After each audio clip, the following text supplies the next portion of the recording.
27 de março de 2020, essa é a terceira e última coluna datada dessa sexta-feira, de novo 27 de março, Bruno Lima Rocha para o Jornal dos Trabalhadores, da Cracon Catarinense, Rádio Noroeste de Campinas, Rádio Conde de Pelotas e quase 2 centenas de emissoras comunitárias. Vamos voltar um pouquinho para a política econômica?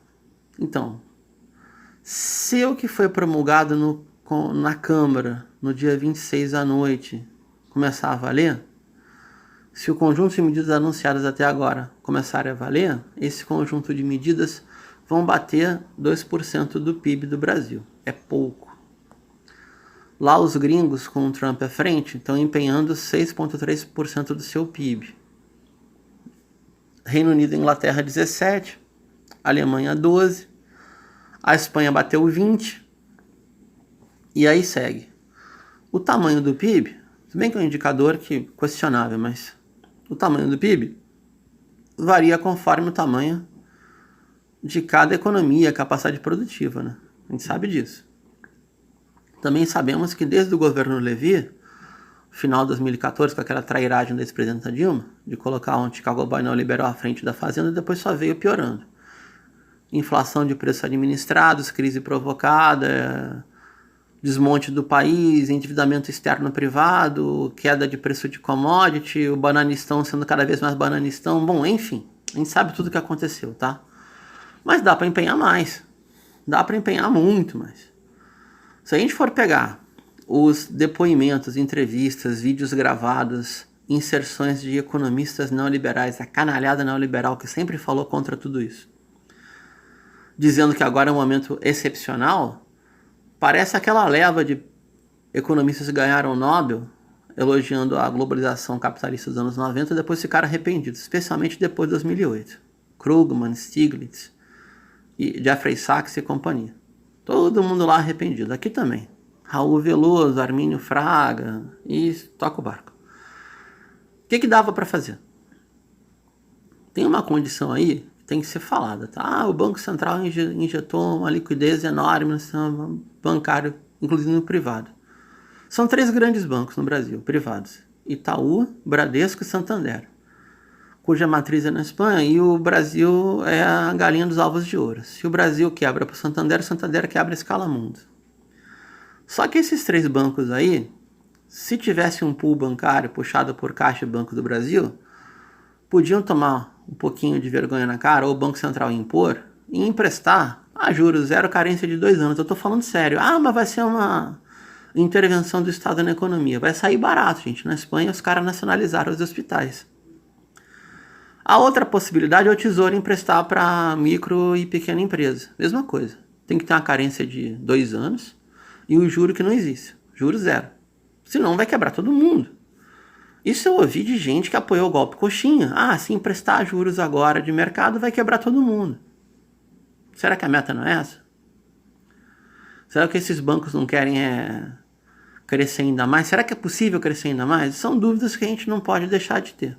Tá, mas essas diretrizes que eu estou falando aqui, nem tem nem cheiro delas. Nem cheiro no Banco Central, no Ministério da Economia do Chicago Boy Paulo Guedes e companhia.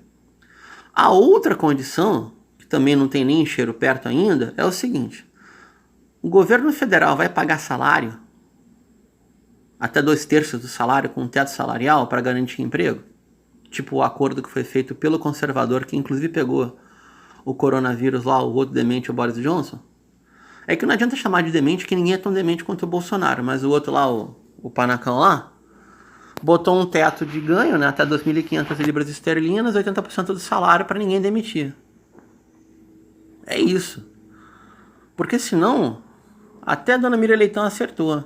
Nós vamos ter a pobreza, a pobreza extrema, os novos pobres, a classe trabalhadora mais empobrecida, a classe média empobrecida. Vai empobrecer todo mundo, tá? Qual que é a resposta do núcleo duro do bolsonarismo? É carreata de gado para quebrar a quarentena e colocar que, como não querem mudar o modelo econômico, morreu os 5 mil, 7 mil, tá ok? Mas não tem problema, né? Claro que tem problema. Óbvio que tem problema. Então, consequências dessa jogada infeliz, desumana, cruel do bolsonarismo com a família Bolsonaro à frente. Possivelmente algumas prefeituras, até alguns governos estaduais, como o catarinense, por exemplo, que vizinho fala do Rio Grande, vão começar a diminuir o isolamento. Se a previsão lá do 0203 do Ministério da Saúde, já que o seu Mandetta se escondeu, e já não abre mais a boca quase, se as previsões epidemiológicas derem certo, nós vamos ter um novo pico em abril. E aí vai ser o pânico. É isso que eles estão apostando? É uma aposta alta. Porque esses óbitos vão ser cobrados. Sabe-se lá Deus como, em que base. Se eu falar o que eu estou pensando aqui, o que eu estou querendo, eu vou incorrer em problema jurídico, eu não vou fazer isso. Mas, por fim, vai ter um monte de carreata. Hoje já estão acontecendo. Em vários municípios onde tem decreto de quarentena. Em estados que não levantaram a quarentena. Os governos de direita vão reprimir a extrema-direita? Vão baixar o sarrafo como baixo quando está o povo na rua? Vão operar reprimindo a quebra do isolamento como fazem em vila e favela? Será que os governos tucanos vão reprimir os seus vizinhos como fazem quando a população sai na rua? Evidente que não, né? Então, tipo, que bom que a direita tá rachada, mas não dá pra confiar na direita. A gente fica por aqui e volta o quanto antes, assim que for necessário. Obrigado.